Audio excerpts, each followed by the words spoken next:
ఆదిలాబాద్ జిల్లాలో జలపాతాలు టూరిస్టులను అట్రాక్ట్ చేస్తున్నాయి. ఇచ్చోడ మండలంలోని గాయత్రి జలపాతం సాహస క్రీడలకు వేదికగా మారింది. తెలంగాణ అడ్వెంచర్ క్లబ్ ఆధ్వర్యంలో జలపాతాలపైకి ఎక్కే ర్యాపిలింగ్ కాంపిటీషన్లో ప్లేయర్లు పోటీ పడుతున్నారు.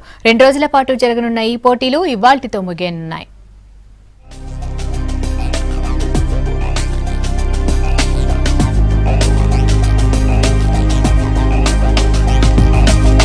ఆదిలాబాద్ జిల్లాలో ప్రకృతి అందాలు పర్యాటకులను కట్టిపడేస్తున్నాయి. జలపాతాలు అబ్బురపరుస్తున్నాయి. ఒకదానికి మించి మరొకటి పోటీ పడేలా కనువిందు చేస్తున్నాయి. జిల్లాలో కుంటాల, పొచ్చెర్ల జలపాతాలతో పాటు ఇప్పుడు గాయత్రి జలపాతం టూరిస్టులను అట్రాక్ట్ చేస్తోంది.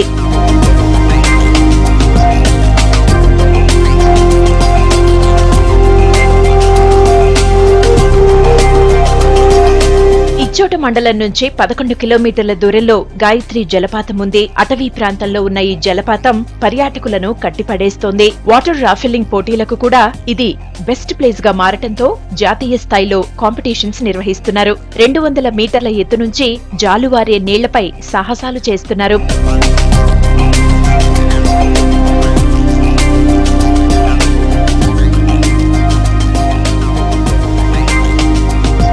తెలంగాణ అడ్వెంచర్ క్లబ్ ఆధ్వర్యంలో రెస్క్యూ టీం సాహసికులతో విన్యాసాలు చేయిస్తోంది. 150 మంది బాలబాలికలు ఈ క్రీడల్లో పార్టిసిపేట్ చేశారు.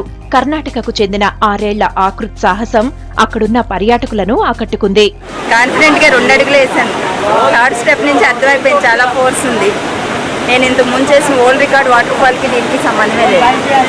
చుట్టూరు బ్యూటిఫుల్ సీనరీ, కింద అందరూ క్లాప్స్, పైన చూస్తే అంత సపోర్ట్ చేస్తున్నారు. 3 కిలోమీటర్ లోపల జంగల్లో ఉంది. దీన్ని గవర్నమెంట్ దృష్టి తీసుకొని ఇక్కడికి వెహికల్స్ వచ్చేటట్టు ఏర్పాటు చేసి రహదారి అనేది ఏర్పాటు చేస్తే క్రీడా పోటీలు కలిసి చూడడానికి వచ్చిన వాళ్ళకు కూడా ఏమి ఇబ్బంది పడకుండా కిందికి దిగడానికి స్టెప్స్ కానీ అలాంటివి కట్టిస్తే ఇక్కడ చాలా బాగుంది. ఇది ఒక చూడదగిన ప్లేస్ గాను ఇక్కడ ఒక క్రీడల పోటీలు జరుపుకోవడానికి ఈ శిఖరాలు, ఈ వాటర్ ఫాల్ అనేది చాలా బాగుంది.